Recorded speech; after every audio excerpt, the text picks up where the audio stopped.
सोम संडकारं भुजगशयनं पद्मनाभं सुरेशं विश्वधारं गगनसदृशं मेघवर्णं शुभंगं लक्ष्मीकान्तं कमलनयनं जुगाभिधन्नगम्यं वन्दे विष्णु भवभयहर सर्वलोकैकनाथनं कस्तूरितिलकं ललाटपटले वक्षस्थले कौस्तुभं नमो ब्राह्मणदेवाय गो ब्राह्मणहिताय स जगद्धिताय श्रीकृष्णाय गोविन्दाय नमो नमः।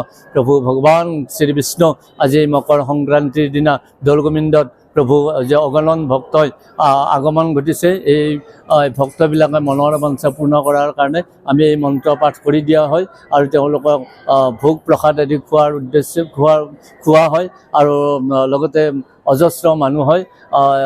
ৰাতিপুৱাৰ পৰা ইয়াতে মেজিৰ হেৰি কৰা যায়, মেজিও জ্বলোৱা হয়। মেজি ৰাতিপুৱাই আমাৰ পূজা পাৰ্বণ কৰা হয়। তাত তিল চাউল ছটিয়াই এই পূজা পাৰ্বণ কৰি মেজিটো জ্বলাই দিয়া হ'ল। ইয়াৰে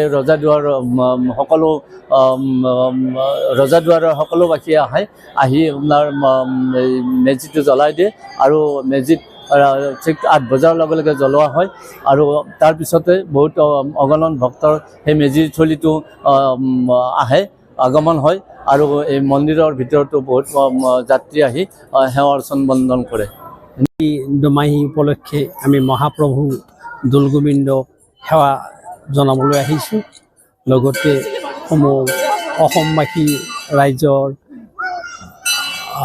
উন্নতিৰ কাৰণে মংগল কামনা কৰি প্ৰভুৰ ওচৰত সেৱা কৰিছোঁ আৰু আমাৰ যাতে অসমৰ বিভিন্ন উন্নতিত আগবাঢ়ি যায়, আমাৰ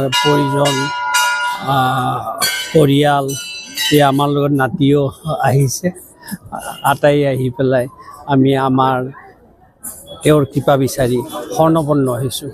আজি বিহু ভোগালী বিহুৰ প্ৰথম দিন আৰু ভোগালী বিহু উপলক্ষে অসমবাসী ৰাইজক মই হিয়া ভৰা ওলগ জনাইছোঁ। এতিয়া মোৰ